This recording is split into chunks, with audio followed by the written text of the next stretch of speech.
Welcome to BioIT World's Trends from the Trenches podcast, your insider's look at the science, technology, and executive trends driving the life sciences.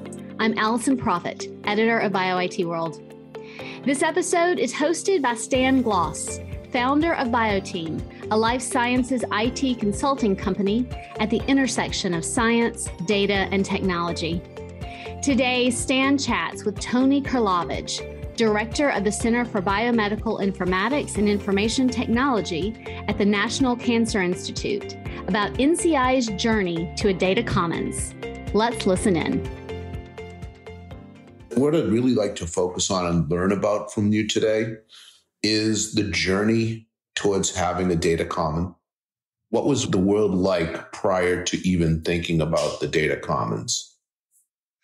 I started my career as a protein biochemist and then fell into the wonderful world of molecular biology quite by chance when I was working on neurotransmitter receptors at the NIH, actually, in the Neurology Institute, trying to isolate proteins. And then the very first one was cloned by Bob Lefkowitz. And a bunch of biochemists and pharmacologists dropped everything we were doing and taught ourselves molecular biology and started fishing for genes. And this was right around the time that automated sequencing was coming along. So just to make a long story short, it was that I think that high throughput DNA sequencing is really what has led to this explosion in information that has had so much impact on science across all domains, certainly across all medically relevant domains and basic research. Participated then in the Human Genome Project at Celera Genomics and really focused on software systems to be able to collect and manage and make available these very large sets of data. So that was prehistory. I came to the NCI back in 2011 after being at Celera and Applied Biosystems. And the big thing that was going on there was the Cancer Genome Atlas that had launched back in 2006 by the NCI and the Human Genome Research Institute. And this was a great example of big science that was follow-on to the Human Genome Project. The Human Genome Project really laid out this catalog of all the genes, obviously still more study in terms of identifying the function of those. But this was a really focused way of looking at genes that are responsible for cancer. And it was an audacious effort to look at complete characterization of more than 30 different adult cancers and doing, a dozen different types of analyses on it, like from copy number, gene expression, methylation, DNA sequencing, and clinical data on about 11,000 cases. So this was in full swing when I came on board 2011, and the TCGA was projected to go all the way to 2016, a 10-year project. But it had generated an awful lot of data. So we're now talking about something on the order of about 2.5 petabytes of data. And it became very clear that it would be impossible for people to work with these data the same way that they've done everything else. The old paradigm was, deposit your data at NCBI. Things go into dbGaP, go into SRA. Prior to that, it was just GenBank and putting individual genes in the Human Genome Project. But the storage cost, the data protection, we estimated the cost for that at about $2 million a year. So the old model of every institution downloading their own copy of this and managing it themselves for the use by their researchers just was not sustainable anymore. Plus, we estimated at the time it would take about almost a month to download the TCGA data, even at 10 gigabits per second. So only the largest institutions would have the ability to use these data, and was still continuing to grow at an increasing rate. So we felt that it was very important to really democratize access to these data. And that's when we realized we needed to move the data to the cloud. We needed to provide some infrastructure to make the data available to everybody through the cloud and not require everybody to download the data. They basically bring the tools to the data rather than the data to the tools. So we started what we called the Genomics Cloud back in 2014, around the same time that another part of the NCI was starting the Genomic Data Commons to really focus on the GDC data and build some tools around it That was not a cloud-based system, but it was more of a traditional system with the, a web portal to be able to get access to these data, and in particular, the derived data that came from all of this analysis, and not necessarily directly to the underlying, 2+ petabytes of BAM files and FASTQ files and all of that. We thought if we could make all that data available in the cloud and then start building cloud-enabled analysis pipelines, that would be a great advantage to the research community. Both of these things were working in parallel, with the GDC team working on analysis of all of these data, on really polishing the derived data, published a lot of papers, of course. The TCGA community published a lot of marker papers on these data that generated even more derived data. And we were working to make the raw data plus this analyzed data available in the cloud environment. We funded 3 of these cloud resources at the Broad Institute, at the Institute for Systems Biology, and at Seven Bridges Genomics. And the idea there was that each would bring something different to the problem. They would have their own approaches to making the data available, to providing different types of analysis tools.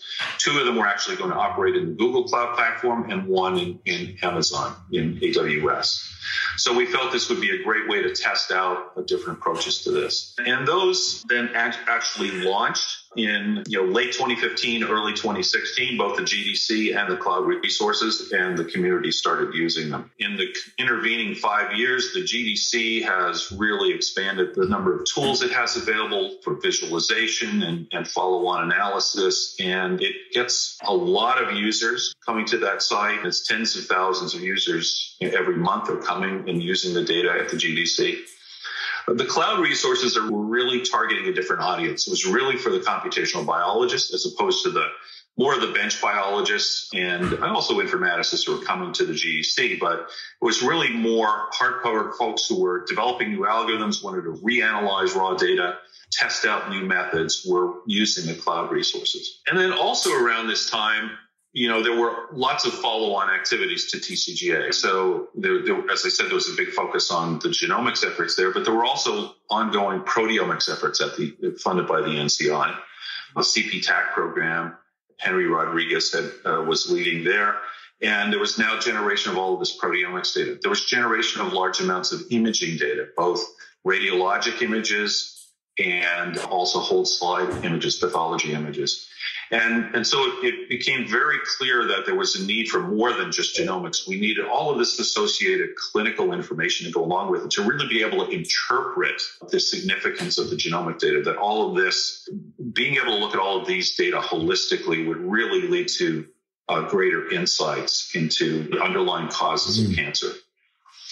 So at that point, we realized we needed to do more than just have a genomics data commons. And we had lots of conversations with, the GDC folks, with our 3 cloud pilots, a lot of very smart people thinking about this problem, and decided that what we really should do is we should make data domain specific data commons available. So we immediately started plans for making a proteomics data commons and an imaging data commons, and really thinking about focus on clinical data that goes along with it as well. So that's how we now made a shift from cloud pilots to cloud resources, becoming more broadly used. Again, with each of them has several thousand consistent users of those systems. They've run many millions of hours of research on them on an annual basis. And now we came up with this concept of moving beyond the cloud resources to Cancer Research Data Commons, and which is really to give Bob Grossman, who had developed the GDC, for coming up with this phrase is the commons of commons.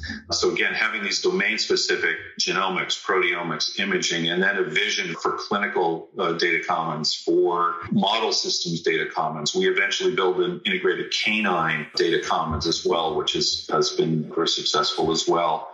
Looking at other major projects like immuno-oncology, and how do we bring all of these data now together in a very usable way. We're now 6-7 years into this. There's been quite a bit of evolution, and a lot of work has gone into hardening the infrastructure around this, creating a framework of services that provides security, so very secure access to these data with authentication and authorization, indexing of the data files, working very closely with entities like GA4GH to work towards global standards for things like data indexing and even security protocols. We continue to march forward with this and continue to focus very much on harmonization across these. This is now our next big challenge. So yeah, we can collect all of these data, and we have been doing that. But the real challenge is now, how do you use all of these data synergistically, as I was saying earlier?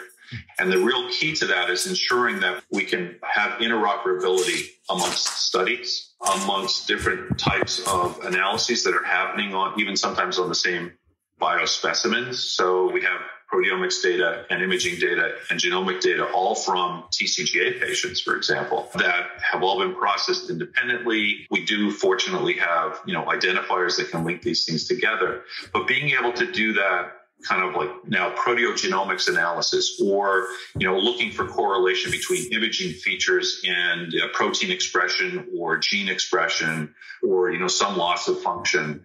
Those are the more challenging questions to be able to address now. And we need to ensure that we've got harmonization of that clinical phenotype and demographic data so that we can actually, launch queries across multiple of these commons and come back with a collection of results of these different analysis types, and now be able to draw some conclusions from those.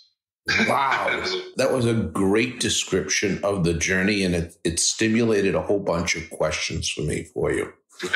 So many organizations struggle with the explosion of data, and their first instinct, and we've seen a bunch of them, is to dump everything into now what's called a data lake. Mm-hmm. Did you do a data lake first? No, we didn't. I think our approach, and again, since we were starting with TCGA data, I think there was a real advantage there, because the TCGA project was set up as a very structured project from the beginning. There were many labs involved. There were the labs that were generating the sequencing, labs that were doing the analysis, labs that were pulling all of this together, data coordination, pulling all of these data together, and then folks working on actually making the data available. Very structured program. And from the very beginning, the protocols were set up to be, even though there were multiple sequencing centers, they were all operating under the same protocols. Again, for the data analysis centers, they were using the same pipelines. So that actually made the problem much easier than it could possibly have been. It's a very different situation when you have, I know for our division of cancer biology, they may have 2,000 RL1 investigators out there generating data of various different types. That's a much harder problem to say, how do I synthesize the results of all of those? Is there even a connectivity amongst all of those? This was a program designed for team science, and as such, it was much easier problem to solve. Not without challenges still, but we having a leg up, we had a structured way of making these data available. So it was not a data lake. It was very structured. Data model developed right up front. Even before the data were being generated, there was also already a data model in place. Now, afterwards, we needed a data lake for other things, right? Not for the big projects like TCGA or Human Tumor Atlas Network or any of these other large programs, but for all of the other things that don't fit that nice structured paradigm. So we started what we call the Cancer Data Service. And essentially it is a data lake to have a place to capture all of the data that doesn't fit neatly into any of the other data commons. Now, it may well be that over time, there may be gems in there that we know we want to actually harmonize in some fashion with some of the other data, and that can happen at its own pace. We're also dealing with the NIH mandates for data sharing, so we need to have a way for our researchers to meet that mandate. So we have the CDS as a way to make those data shareable, even though they don't have all of the nice data model around it or necessarily all the tools to be able to operate on it. Your data lake sounds like a staging area for your commons. Did I get that right? Yeah, I think that's right in a number of ways. There has been this debate. There are some who have argued that it costs too much. It's too much effort to structure the data, especially retrospective data. And so put it in a data lake, and then we'll develop tools to be able to sort it all out. I don't think we've seen the success of that yet. If one could envision that one day one might be able to do that with some sort of, machine learning algorithms, those sorts of things. But again, there are the problems of poorly structured metadata, of missing data, of all of these things that are good. There are all of these pitfalls. I don't see a high percentage of success for being able to do that sort of thing. I think it always comes back to very intense manual labor, a lot of effort to go back and structure the data. That being said, obviously you don't want to lose the data. There's value in doing that. You don't want to lose your investment. From my perspective, part of our goal with all of the effort, all of our data management and data commons efforts, is to preserve and extend the value of the NCI's investment in research. Mm-hmm. This is what differs from the old model of, single investigator research. They do great work. They make good discoveries. They publish a paper. And now all of that data is distilled down to what was initially just a paper format. Now at least we have electronic publications. Yep. But the underlying data gets lost. So everything gets distilled to such the tip of the iceberg of the actual information. And of course, this leads to things that people have been talking about for some time, the lack of reproducibility. How can you actually reproduce somebody else's results? You can't, given that, research to manuscript pathway and everything that gets lost in the way. We have a similar problem with our intramural program. So again, hundreds and hundreds of PIs and fellows who come and go, keeping data in their own directories, not tagged as to what it is, and then it's lost when they leave, unless there's a finding and publications made, and then all you have left is the publications. Right. We actually started some years ago what we called our data management environment internally to do something similar. Our internal or intramural data commons, if you will, is what we're developing now, so that we can now have better management of those research data internally from hundreds and hundreds of researchers, so that we at least have some structure around that, and ultimately have a way of sharing those with the broader community as well. The more data we can bring together in a well-structured way, the more value it has in the long run. And we build upon these discoveries. Yep. And I think even very simple things now can change this paradigm of the old paper publication, of having cloud-based analyses and having these data commons in the cloud and being able to use R programming and Python notebooks and all of these sorts of things that are then shareable. Mm-hmm. You can actually create scripts that say, here's my data source, here's my algorithm, here's my parameters, and it generates figures that end up getting used in the papers. I can envision it won't be long before this becomes more of the norm. One of the mega trends that I am seeing in the marketplace is a shift away from a project mentality and a shift towards a product mentality. So treating and thinking of data as a data product. I can see parallels with things that are going on at the NCI as well. We're seeing pockets of this within our intramural program, where another interesting case is imaging analysis, for example. And previously, each lab had its own imaging system. They might be from different companies, and they have their own proprietary software for analyzing and storing the data right on the instrument, right next to the instrument, and then at the dead end, in a sense. And so now we've moved to a new way of doing this, where we have more centralized resources for managing that information, where we've used the Halo system right now to really as a centralized way of managing all of our image analysis and image processing, so that, and now it can be shared across all of our intramural researchers. So it's a very different way of doing it. So again, now you have what we were just talking about. You have a product, in a sense, of a collection of imaging, be it radiological imaging or actually whole slide imaging, that can be shared across different studies. And people are looking at different cancers and or maybe looking at the same cancer in a different type of a study, and now can share their information much easier. So I think having each of these different factories sending product to a centralized place where pieces are assembled into something that's larger and more valuable. Think about auto manufacturing. The end result is the car, but there are many other production lines that are now going. So I think the auto industry is actually an interesting model for how the supply chain works that feeds into the ultimate end product. The beauty of the auto manufacturing metaphor is the auto manufacturers can rely on the specific expertise, the specialization of the builders of those subcomponents. They're specialized, they focus on building parts A, B, C, D, and E. But it only works. You only get a functioning car at the end because there are well-defined specifications. That's really the key to making it work. And the same is true here. You have researchers working in different domains with different ideas, different visions, and different foci in terms of what they're actually looking at. And those data being, broadly understood and broadly usable at the end will only happen, again, if we have good data models, data dictionaries, good, well-defined metadata that we can assemble those data together in some usable way for the broader research community. And it becomes that product that is then broadly usable. We're investing a lot into that. We have our own, semantics infrastructure team within CBIT, but we've also funded what we're calling the Center for Cancer Data Harmonization. We recognize that needs a lot of emphasis, and they're working on data models and building data dictionaries, defining minimal metadata for experiments.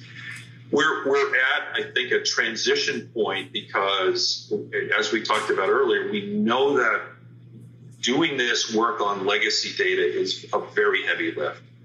But I think we have an opportunity now as we start to develop more standardized ways of collecting data. There's an opportunity to really nudge the research community in that direction as these things be defined and more broadly adopted. It will take time, no doubt. But I actually think that that things like the new NIH data sharing policy, which is now going to move well beyond just genomics to all research data that is relevant for the research finding. I think people are going to be, people are already panicking about this a bit, about what does this mean for me? What do I have to do? And what's the cost for doing this? If we provide templates and structure and, say, here's how you need to organize your data. Here's the minimal information you need around those data. And here's where you can deposit it. And oh, by the way, we'll have a data coordinating center that will help you get your data in and to the right place and in the right formats and work with you to do that. And over time, we basically push that work back closer to the generation point where they now is, oh, great, I've got a template in-house. I'm gonna capture my data into this sort of a templated format with these metadata. And now my whole delivery process is no longer this huge chore. It becomes much easier and it can get more and more automated as we go forward. Right. So I'm hopeful that we're going to get there. I think we're still a few years away from that, but I'm very hopeful that we can move away from this old model of a very heavy lift, a very manual process of trying to harmonize data and make it more of the norm of the research process. How do we minimize the effort of data management? Because the biggest cultural resistance is, I'm not going to do this because it takes too much time and I'm not going to be able to do my research. So how do we get over that point? The other thing is, you mentioned about the harmonization, and we too have used Gen 3 quite extensively. And I don't know if you know this, but we actually have an open source project. We extracted from Gen 3 out the data dictionary building into its own separate little thing so it can be built away from Gen 3. And it's just using YAML to render JSON. And then those dictionaries can then easily be imported into Gen 3. So by decoupling the dictionary building from the actual commons, then people can go out with minimal skill sets. I wanted to ask you about the biggest lessons you learned and what are the things that I would love to have had a do-over on. That's an interesting question. I think one of the biggest lessons is this is hard. This is a hard problem. Clearly necessary. It is the way forward for research. It will, I believe, have tremendous impact on research, but it's hard work. And it does require getting people to think differently about the way that they do research, in particular, how they're managing their data. As we talked about earlier, previously, I think data was an afterthought. Not the result necessarily, but the data supporting the result is always an afterthought. And I think that thinking has already begun to change, and people are recognizing that the raw data or the initially processed data has value beyond the publication. And so that's really the first step. But I think we've gotten to the point where we've gone through stages of let's make sure the data don't fall on the floor. Let's make sure we're collecting the data. And let's make sure we're finding a way to structure the data and make it interoperable. I think what we've recognized now in the past year or two, as there's been this sort of explosion of effort in machine learning methods and artificial intelligence, that even just collecting and structuring the data isn't enough. And our eyes are now being opened again to this next frontier because the computer science is moving forward, at a rapid pace, as well as the biological science. And these new methods will bring us, even more power. But it puts more pressure on us, not just having good metadata, but you have to build systems that have open architecture, that have APIs that allow interoperability, that they're clearly documented, and that users have a clear understanding of how to use these systems. And then the study needs to be properly designed. Sometimes maybe people aren't really thinking about the design of their study in a way for thinking about the longevity of that study past their publication. It's how is this going to be valuable in the future? Does it have enough statistical power in the study, sufficient sample size? Can it be shared in a fair manner? Is there, you're doing the quality control about missing data, about, structured data is properly formatted. And also something that our eyes have been open to recently in the past couple of years as well is in terms of, are the data diverse? Are diverse populations represented? That is, are we not introducing bias into the studies by our sample selection, right, or population selection? So all of those things, and also making sure we're protecting, PII and PHI of the individuals, all of those things need to come together as additional components we need to be thinking about in these data commons and in making these data broadly available. So we're making incremental progress, and every time we reach a new plateau of progress, we realize there's more work to do. And I think as history teaches us, that's not going to stop. That will continue to be the norm. But I think what we will do is pull the entire research process forward into a more modern research process that basically will float all boats in some sense. And we'll face new challenges as we go along, but at least we'll raise the baseline in terms of the quality and the longevity of the data that are created through research. This episode was produced by Pete Glowacki and myself, Allison Proffitt, with the BioIT World media team from www.bioitworld.com. It was hosted by Stan Gloss, founder of BioTeam, a life science IT consulting firm at the intersection of science, data, and technology. BioTeam builds innovative scientific data ecosystems that close the gap between what scientists want to do with their data and what they can do. Learn more at www.bioteam.net.